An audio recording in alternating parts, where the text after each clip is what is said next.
자, 그치, 신기하지. 걔는 CM 델타 T, 여기에 일단 기본적으로 우리가 열량계를 이용해서 열량을 측정하는 식이라고 했어요.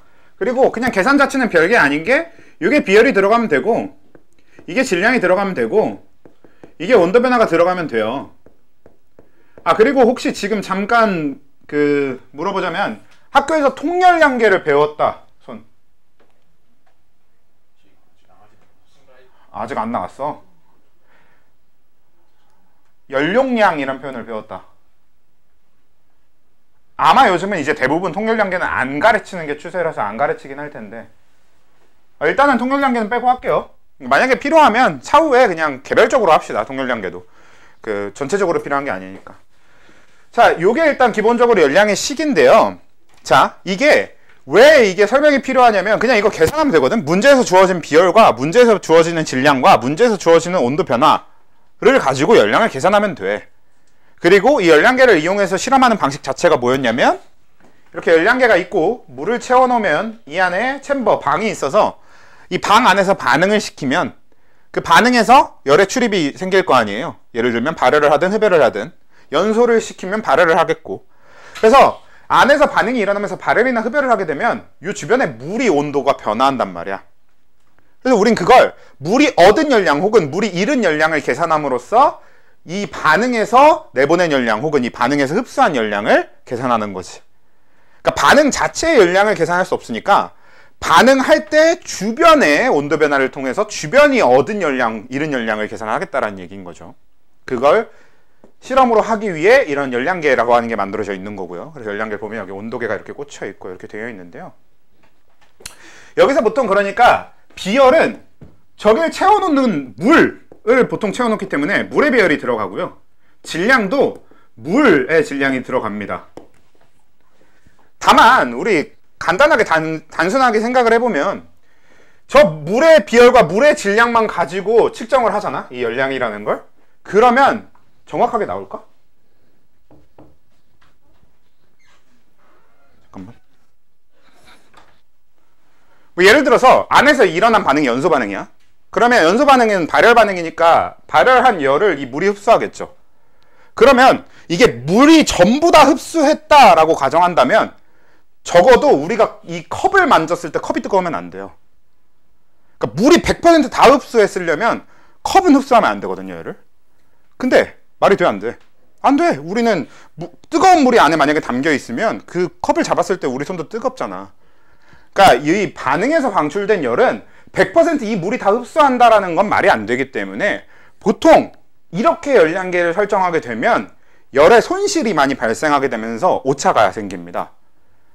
그래서 보통 이런 식으로 설계된 열량계를 간이 열량계라고 하고, 그냥 그 오차 범위를 대충 그냥 무시하고 하는 거야.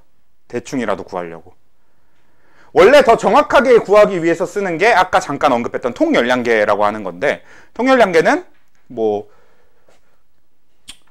해야 될 사람만 하면 되니까 나중에 하고. 그래서 어느 정도 그 차이는 생기긴 하는데요. 오차가 생기긴 하는데 일단 오차는 무시하고 해줄 거고요. 근데 요게 방이 있는 열량계가 있고 방이 없는 열량계가 있어요. 그러니까 애초에 이 열량계를 통해서 볼 때 화학 반응이라고 하는 게 여러 가지 종류의 화학 반응이 있단 말이지. 그 화학 반응의 종류에 따라서 이 열량계의 생김새도 달라져야 될 거거든. 그리고 그거에 따라서 그 어떤 반응이고, 그래서 그 반응에 맞춘 간이 열량계를 사용했을 때 그 열량계의 계산 방식도 다 달라집니다. 예를 몇 가지 들어보면, 첫 번째, 만약에 연소 반응이라고 하면 아까 잠깐 그려놓은 것처럼 이 안에 뭐가? 방이 필요해요. 연소가 일어나기 위한 공간이 필요합니다. 그래서 연소 반응일 경우에는 저런 방이 필요한, 안에 방이 이렇게 구성되어 있는 형태의 간이 열량계를 쓰고요. 그 안에서 연소가 일어나게 되면 그 주변의 온도, 이 물의 온도 변화를 측정하는 거기 때문에 이때는 물의 비열과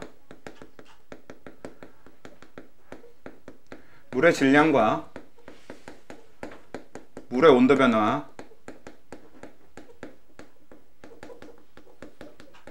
하면 되거든. 근데 두 번째, 어떤 반응이 있냐면 용해 반응으로 생각을 해봅시다. 실제로 모든 용해 반응은 흡열 또는 발열을 하거든요. 우리가 뭔가를 녹일 때 흡열하거나 발열을 해요. 간단하게 몇 가지 얘기를 해보면, 자, 우리 흡열 반응은 온도가 높을수록 잘 된다고 했어? 낮을수록 잘 된다고 했어? 높을수록. 그쵸? 온도가 높아야 주변에 흡수할 열이 많은 거니까 반응이 잘 일어난다고 했잖아요. 그럼 반대로 발열 반응은 온도가 높을수록 잘 되게, 낮을수록 잘 되게? 낮을수록 잘 되겠지. 근데 여러분들 그 코코아 가루를 우유에 탄다던가 여러분들이 물이나 우유에다 뭔가를 타본 적 있지? 그때 어떨수록 잘 녹아? 물의 온도나 그치, 뜨거울수록 잘 녹지. 그렇다는 얘기는 그 코코아 가루 같은 걸 코코아 가루 같은 게 용해되는 용해 반응이 뭐라는 소리야? 흡열 반응이라는 소리야? 발열 반응이라는 소리야? 뜨거울수록 잘 녹는다는 소리는 흡열 반응이라는 소리예요. 그런 식으로 원래 용해 반응에는 다 흡열이냐 발열이냐가 있어요. 대표적으로 정반대인 게 이산화탄소가 물에 용해되는 반응은 발열 반응입니다. 뜨거운 콜라가 김이 다 빠져있는 이유예요. 그러니까 이산화탄소가 물에 용해될 때는 발열 반응이라서 온도가 낮을수록 잘 녹아요. 온도가 낮을수록 발열이 잘 되니까. 그렇죠? 그래서 그런 차이들이 갖게 되는데 이 용해 반응은 열량 계산이 어떻게 이루어져야 되냐, 그리고 간이 열량계가 어떻게 설계되어 있냐, 챔버가 일단 필요가 없고 그냥 여기 물이 담겨 있으면 이 물에다가 직접적으로 넣어서 녹여줄 거야. 그럼 별거 없는 게 아닌가요?가 아닌 게 우리가 녹여주게 되잖아? 그러면 이제부터 온도가 변할 이 안에 들어있는 액체 자체가 물입니까? 아니에요. 수용액이지. 그래서 용해 반응에서는 물의 비열을 쓰면 안 됩니다. 우리가 녹여준 용질이 들어간 그 수용액의 비열을 써야 되고요. 질량도 물의 질량을 쓰면 안 돼요. 우리가 넣어준 용질의 질량까지 합쳐진, 즉 수용액의 질량을 사용해야 되고요. 온도 변화도 결국 그 수용액의 온도 변화가 되는 거죠. 근데 이건 어차피 별 차이 없어요. 어차피 수용액의 온도 변화든 물의 온도 변화든 그냥 꽂혀있는 온도계를 읽으면 되는 거기 때문에 쟤는 별 차이가 없는데, 실제로 이제 여러분들 문제 풀 때는 왜 이게 중요하냐면, 연소 반응에 대한 열량계 문제는 그냥 문제에 애초에 물의 비열, 물의 질량 이런 거밖에 안 주어질 거야. 그래서 주어진 거 다 넣고 계산하면 돼요. 그럼 답이 나와.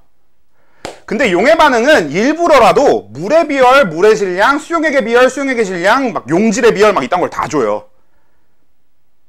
그 중에 뭘 넣어서 계산해야 되는지 여러분들이 생각해서 풀게 하도록. 아무거나 집어넣어서 그냥 답만 구하던 학생들은 틀리게 만들기 위해. 그래서 일부러 다 주거든, 낚시용으로. 다 준 다음에 이 중에 뭐 써야 되게 이러는 거죠. 이런 걸 조심해야 되는데 딱 이 정도로 생각하시면 되고요.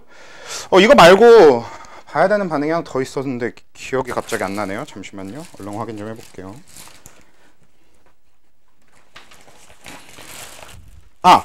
중화 반응. 중화 반응의 열량을 구하는 건 어떻게 써? 중화 반응도 결국은 용해 반응이랑 비슷할 겁니다. 왜? 중화 반응도 물이 아니라 기본적으로 중화 반응이 일어나려면 다 뭐야? 수용액끼리 만나야 되는 거잖아. 그리고 보통 중화 반응은 굉장히 신기한 게, 중화 반응을 열량계로 측정할 때는 이 안에다가 산성 용액을 넣어놓고 이 위에서 염기성 용액 혹은 염기성을 띠게 될 염기 용질을 넣어주는 형태로 돼요. 자, 그래서 한 가지만 여러분들이 생각해 봅시다. 이것만 생각해 보고 나서 그러면 설명할 게 대부분 끝나는데, 자, 방금 얘기한 거 하나는 간이 열량계에 여기 들어있는 게 HCl 수용액이야. 근데 내가 여기다가 NaOH 수용액을 넣어주면서 열량 계산을 해요. 하는 방식으로 하는 거 하나가 있고요. 하나는 여기가 HCl 수용액이야. 근데 여기다가 고체 상태의 NaOH, 무수 수산화나트륨을 솔리드 고체 상태의 NaOH를 넣어줘요. 이렇게 하는 방식이랑 둘 중에 어떤 게 중화열을 측정하는 거예요?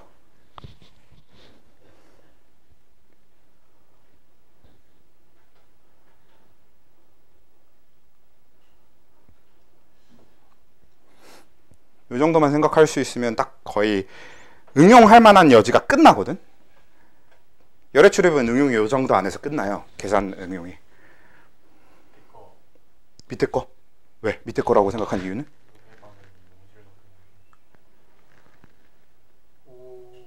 그렇기 때문에 반대지. 위에 게 중화 반응의 열량 측정이에요. 왜? 아래 거는 중화 반응의 열량만 측정되지 않고 말씀하신 NaOH의 용해 반응의 열량도 같이 측정됩니다. 섞여 있어. 그러니까 아래 것처럼 실험을 설계를 해버리면 NaOH의 용해 열량과 중화 반응의 열량이 합쳐진 상태로 우리가 구해지게 돼요. 그러니까 정확한 중화 반응의 열량을 구할 수가 없는 거지. 근데 위에 거는 애초에 용해된 상태로 섞기 때문에 뭐만 측정할 수 있게 되는 거야? 중화 반응의 열량만 측정할 수 있는 거죠.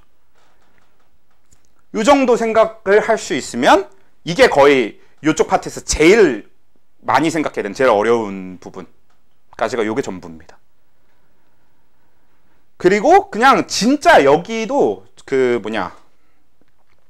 중화 적정처럼 단순 계산뿐이고요. 심지어 중화 적정보다도 훨씬 문제 파악이나 그런 게 훨씬 쉽게 되어 있기 때문에 이 정도만 알고 있는 상태로 문제를 풀면 뭘 대입하는지만 헷갈리지 않게 잘 생각하면서 문제 풀면 크게 지장 없이 잘 풀릴 겁니다.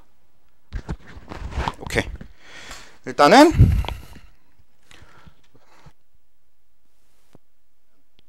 어젯밤은